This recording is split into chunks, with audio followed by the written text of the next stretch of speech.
Good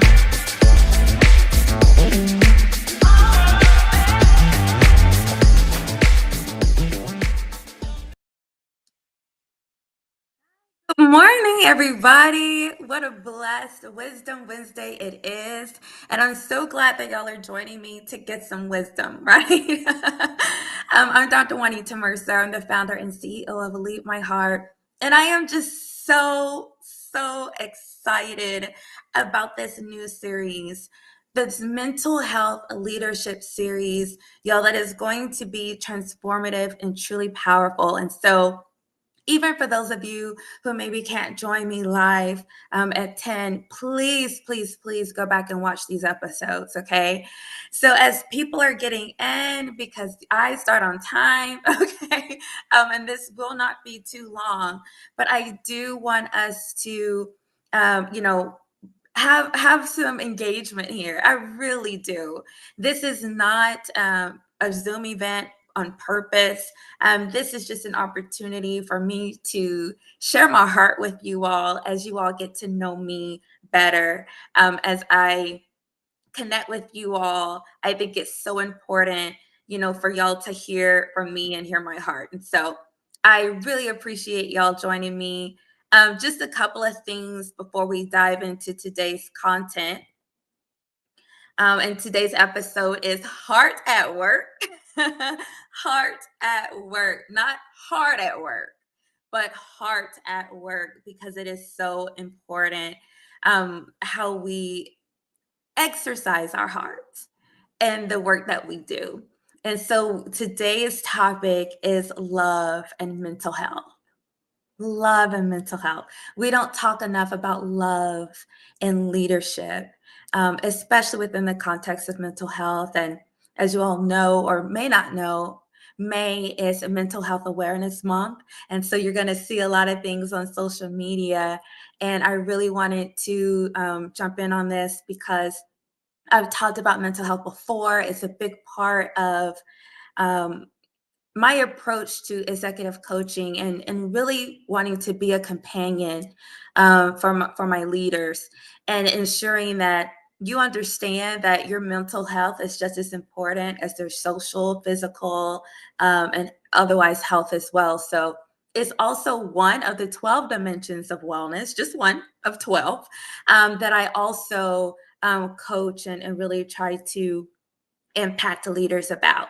So thank you all for joining. Hi, good morning, Gregory Carter, Elder. Great to see you, and so glad that you're joining. So I want to also say that you all please like this video, share it, comment. I want to know that you're here. Say good morning. There is a little delay. I will say that. I know that when I stream, there is a little delay, but don't fret. I'll try to do my best in pausing so I can make sure that I'm checking the chat. I do see the chat. I see the chats from Facebook. I believe also YouTube. I'm not sure that I see them from LinkedIn. Okay, so if I missed your comment, that's perhaps why, but I will go back and address them after the live stream is over. Okay. And then, of course, share this stream on your timeline. Also, you can copy the link, send it in a text message, send it in an email, and say, look, you got to watch this, okay? So let's get started. But I want to start first and foremost with a disclaimer, because, we got to protect ourselves. But I want to say welcome to the Mental Health Leadership Series by Lead My Heart. This content provided during the live stream series is intended for educational and informational purposes only. It is not a substitute for professional mental health advice, diagnosis, or treatment. Always seek the advice of your mental health professional or other qualified health provider with any questions you may have regarding a mental health condition.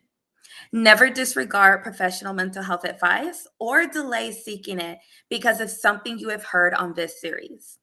The views and opinions expressed during these sessions are my own and do not necessarily reflect the official policy or position of any other agency, organization, employer, or company. So thank you so much for joining me, and I hope you find this series beneficial in enhancing your leadership and wellness journey. Okay. All right. So now that we got that out the way, let's get to it. Let's begin with the story. And I'm reading the introduction from my book, When Leaders Love, that we'll be talking about today. So it starts like this. At the helm of a rapidly growing tech startup was a leader named Jamie. Jamie's leadership style was marked not just by innovative strategies and a sharp business acumen, but by something more profound, a genuine love for his team. One day, Jamie noticed that one of his most talented developers, Maxwell, seemed unusually withdrawn. Where Maxwell's desk once buzzed with energy and innovation, there now sat a quiet, distracted individual. Deadlines were being missed, and the spark of passion that once lit up Maxwell's eyes seemed to have dimmed. Looking at him, Jamie wondered to himself, why didn't I notice this sooner? Instead of reprimanding Maxwell or questioning the decline in productivity, Jamie chose a different path. One evening, Jamie invited Maxwell for a walk to a nearby coffee shop.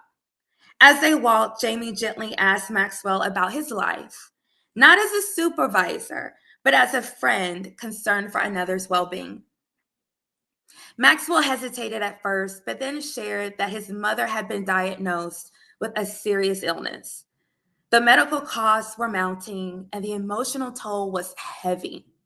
Maxwell felt alone, battling this personal storm and trying to keep afloat in a sea of work responsibilities. Jamie listened with a heart full of empathy. The next day, he organized a team meeting, not to discuss projects or deadlines, but to talk about life, support, and the importance of standing together, not just as colleagues, but as a family. Without revealing Maxwell's personal situation, Jamie emphasized the company's commitment to supporting each team member, both professionally and personally. Furthermore, Jamie introduced a new initiative, a discretionary fund to help team members facing significant personal challenges. This gesture of love and support changed everything for Maxwell. Knowing he wasn't alone, that his leader and his team cared for him beyond his output, reignited Maxwell's passion and dedication. His engagement and productivity soared, but more importantly, his spirit was lifted. This act of love and leadership transformed the entire team. A culture of compassion, empathy, and mutual support blossomed, driving not only personal but organizational success. Maxwell's story becomes a testament to the power of leading with love, a vivid illustration that when leaders love, they unlock endless possibilities for change, growth, and unity in the workplace. And that is the introduction, well, part of it, to When Leaders Love. And that really sets the tone for today's episode, Heart at Work, love and mental health in the workplace. So we have to first understand that Maxwell is not the only one. I think all of us know a Maxwell, someone that you've noticed like something's off, something's going on, and trying to manage the pressures of life of what they're dealing with, but also trying to do the job. Lead My Heart is an acronym that I won't go into all of it right now, but the premise of Lead My Heart is that you're leading this, not this. And what's in our heart is everything that makes us human. And it's so often that we dismiss the fact that people are, you know, sons and husbands and daughters and friends and mentors and all these other roles, not just the person that you see in front of you as that employee or team member. And so today I want us to think about the Maxwells that we know. And you might be that Maxwell, and that's okay. We're going to address that today. So, what factors impact mental health in the workplace, since we're talking about that specifically? Well, the first thing is VUCA, VUCA. And VUCA stands for volatility, uncertainty, complexity, and ambiguity. And if we're all honest, those are the things that we're all trying to manage all the time. VUCA. Volatility, uncertainty, complexity of life, and ambiguity. Not knowing what's happening next, not knowing how things are going to turn out, and the stress of that. Also, overwork culture. Because in the United States, we really do have a problem with overwork culture where we feel like we constantly have to be moving to the next thing. We have to keep up, but keep up with who? Keep up with what? Who said, right? And then there's this pressure to be superhuman. And we as leaders, we really feel this a lot. The pressure of feeling like we have to be all things to all people at all times, and we can't show our weaknesses, and the pressure of that. But also sometimes this sense of loneliness and isolation that comes with the pressures and life events. And that is the devil, y'all. The devil would love for you to think that it's just you, that you're the only one going through this, you're the only one experiencing this kind of hardship, or that you're the only one who's having a difficult time, or you're the only one who doesn't understand what needs to be done and how it needs to be done. And that's not the case. You're not alone. And that's why it's so important that we have times and moments like this to share that. But also high stakes, right? High stake decisions, whether it be the livelihood of hundreds to thousands of people that you're in charge of, and knowing that that decision and how that's going to affect them can really get to you. But then we also can experience imposter syndrome, feeling like we are not worthy of the role, or that we don't have all the experience that we need. And how do we deal with that, right? The pressure of that imposter syndrome. But let me tell you something. Let me stop right here. If you're in the room, you belong there. You belong there. And you have everything it takes, because let me tell you the truth of the matter. We're all figuring this out. No one has it all so together or knows so much that we don't have to stay in a place of learning and just giving it our best until we know more, okay, to give it our best again. So we're all figuring it out. And then, of course, we cannot dismiss the fact that people are experiencing ACEs, adverse childhood experiences that they bring into the workplace. I would love for us to be robots, and we walk through the door and it's like boop, right? All of a sudden, we're this robot that can dismiss all the pressures, all the trauma, all the things that we've experienced, but we can't. That's what we carry in our heart. And as leaders, we have to understand all the things that I just listed. That's what you're leading. You're not leading the brain and telling it what to do and how to do it. You're leading people's heart. And so, what are the warning signs? Just like Jamie in the story that I read, noticed that something was off with Maxwell. What are some things that we can look for with regards to our team members, and understanding or getting an idea that something is not quite right here? You might notice changes in behavior, okay? Deceased performance, decreased performance, not deceased, Lord, decreased performance, increased absenteeism, like they're missing meetings, they're missing days, isolation and withdrawal. They're not as engaged with their other team members as they once were. Maybe they're a lot more put offish. Maybe they're not as eager to share as they used to be. They used to talk about, what they did after work a lot, and now they not so much. They're more private. Poor decision making. They're just not making the best of decisions like they normally do. You might see a lack of energy and motivation, that they just can't show up, right? They're not giving it their best. It's very lax. It's just like, it is what it is. If you start hearing a lot of it is what it is, that should be an indicator. Noticeable anxiety or restlessness. This is so true. It's not common for people to fear or be anxious about everything. That is an indicator that something's not right, okay? That they might be having a type of mental health crisis. Emotional instability, the lashing out, the cussing people out, because Lord knows, whew, working in and getting to know people in these organizations, you see and hear some of everything. Um, and so if you're seeing that, these kind of emotional outbursts, right? Then you should know, okay, something's not quite right here. You might also see um, physical symptoms. I'm so tired. I just don't have the energy I once had. I'm having headaches all the time. I just feel like, oh gosh, my heart is about to be out of my chest, right? Whatever that looks like. Um, you might see those type of physical symptoms, but also, and this is a big one, y'all, that we often dismiss, neglecting self-care. And that's why I introduced aesthetic wellness into the 12 dimensions of wellness.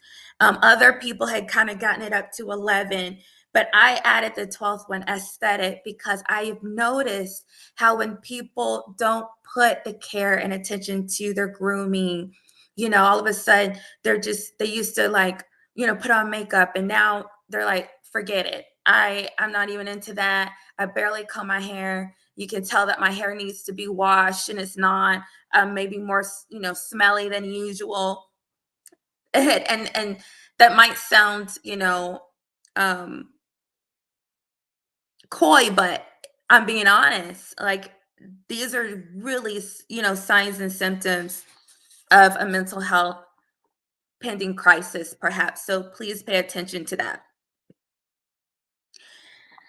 So why are we talking to leaders? Why do I want you to know this?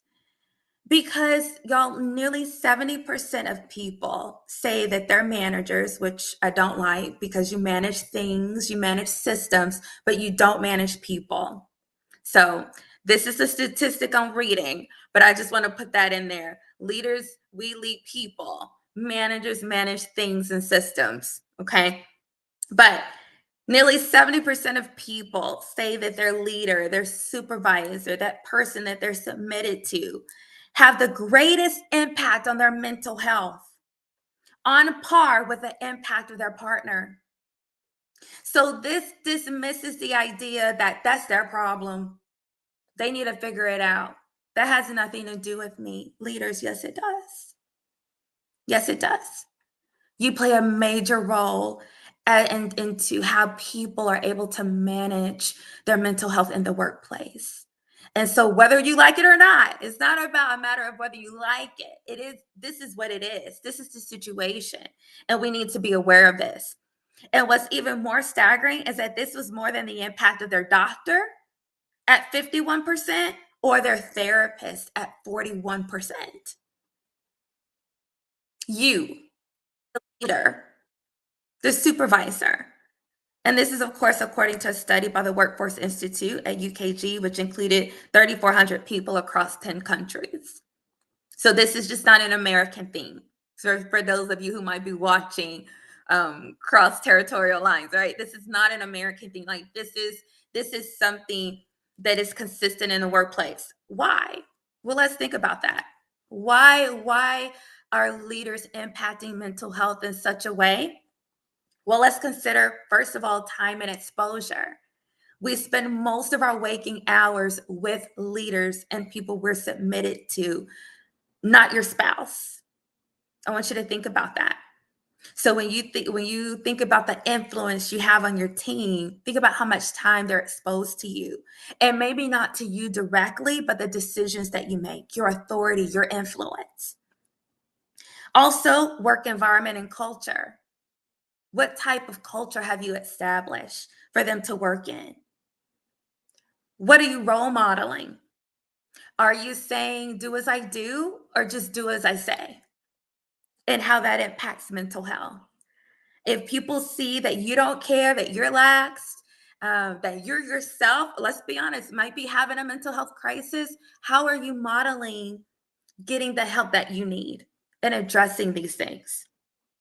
Maybe it's how you communicate and how you give feedback. Is it given in love? Maybe it's about the type of support and recognition you provide or don't provide, if we're quite honest. It's also the decisions that you make and the workload that you establish. Are you working with the team members to establish these things, or are you leading more authoritatively? Okay, where you're making the decisions, you're being a dictator rather than working collaboratively. Are you respecting boundaries?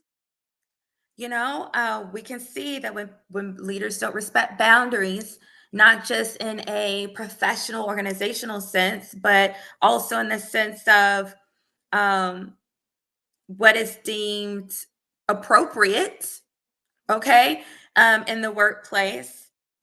Those are major implications because we talk about ACEs being the childhood trauma experiences, right? But what about the traumas that happen in adulthood? What's that word? What's that acronym, right? What about the traumas that people are experiencing at work? Again, considering that.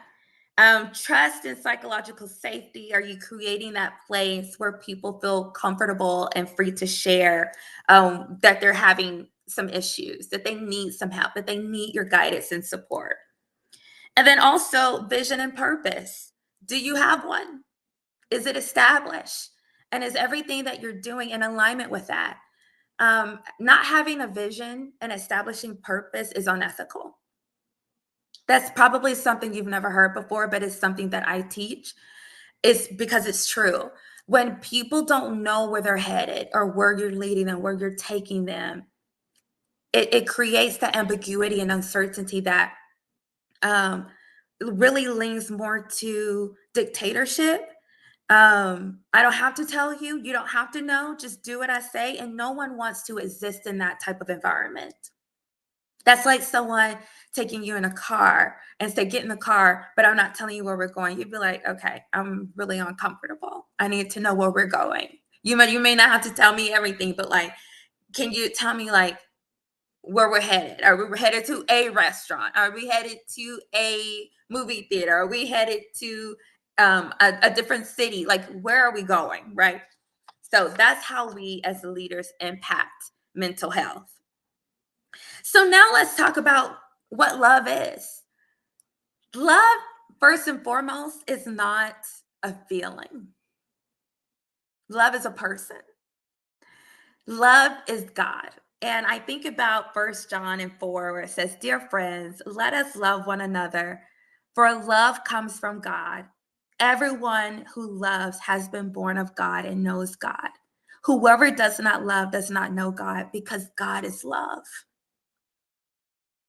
And that's really powerful when you think about that, when we say, I love you, I love my team, I love the people that I work with.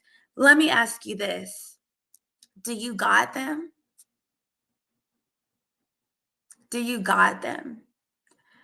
Because when you think about the fact that God is love and everything that he embodies with how he shows up for us, how he is faithful to us, how he sees us. That's why Avatar is one of my favorite movies. I love the storyline, but I love how they say, I see you.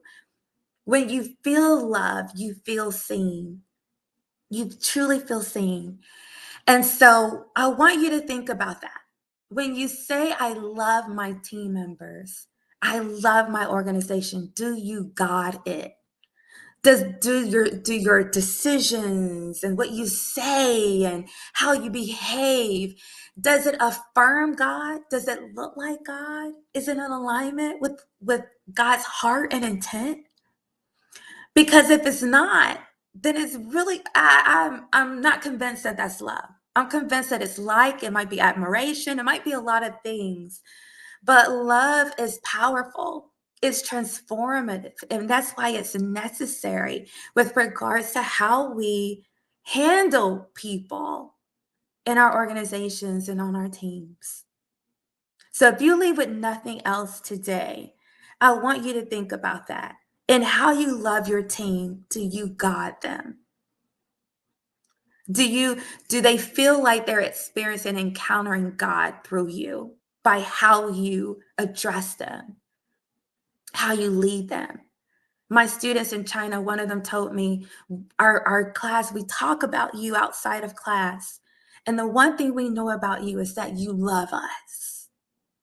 And I broke down in tears because I knew she was really saying was that we encounter God through you. That she, even though she may not have had the language for it, that's really what she was saying. We know that you love us. And that's powerful. Does your team know that you love them? So, what does love look like in leadership? It looks like empathy, forgiveness, listening. It looks like leading people through change well, and that's what this book goes through. It's being patient. It's encouraging people. It's leading with integrity. It's leading with humility. It's being honest. It's being resilient, y'all. That's what love and leadership looks like. And when you lead with love and you create a place of safety and a culture where people thrive, you're going to help people be able to manage their mental health and have better mental health than ever before. But we have to be aware of these things. So, y'all, that is the end of today's content. Let me know if you have a question, put it in the comment. Oh, I can see comments on LinkedIn. Awesome. Hello, Mr. Jordan. Thank you so much for joining in. Let me know if you have any questions and I'll be happy to address them, okay, after the stream. So leave your questions in the comments. And then I would love to know, what was your takeaway from today's episode? What was your takeaway? And then I want you to share this, because if you had a takeaway, if there's something that you're going to leave this session with regards to maybe your role, maybe you didn't understand your impact on people's mental health, maybe you didn't understand that, how we should show up and what love really looks like, and understanding that God is love. And when we say we love people, when we show up for them, we're showing up representing God. We are the hands and feet of God in people's lives, on our team and in our organizations. What does that look like? So let me know what your takeaway was from this episode. And before we go, I do want to encourage you to get your copy of When Leaders Love, this 31-day devotional that is going to unleash the transformative power of love in your leadership. It also includes not only a scripture and a devotional read and reflection questions, but it also encourages you to act on that and gives you an action item each day towards your team, and again, helping you exercise love, not just to read about it, but to exercise it. Okay. So please go purchase it. You can get it on Amazon or Barnes and Noble and Google Play as an ebook. And then, of course, Amazon and Barnes and Noble as ebook and print. And then you can also order an autographed copy from me on my website. Okay, so you can check that out at leadmyheart.com.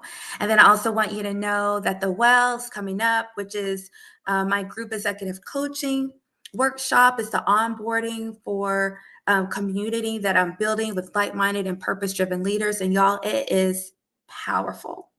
The testimonies that are coming out of this just first session has truly been a blessing to me, and I'm just grateful to be a part of it, let alone to be facilitating it. So if you want to join in, go to leadmyheart.com/LMH events, or just go click on events and register for the May Well event. I do have one ticket that someone has donated, okay, for a leader. So if you're interested in that free ticket, that complimentary ticket, reach out to me. Okay. First come, first serve. You got to commit, but let me know and it's yours. Visit leapmyheart.com, text me at 210-504-8070, or follow at leapmyheart 2022 to contact me, to book a meeting, to have me come speak to your organization, work with your team. I'm ready. Let's go. And then join me next Wednesday for breaking burnout, okay? Overcoming avoidance, mediocrity, and yearning. Oh, that's going to be good. That's going to be good. So, okay, awesome. Mr. Jordan, you say you're interested. So let's talk offline, and it is yours. I would love for you to come, okay? So I love you all. I God you all. And I pray that you feel that. And I pray that you have an incredible rest of your day. And remember, in everything you do and with everything you have, love God and love people. Goodbye.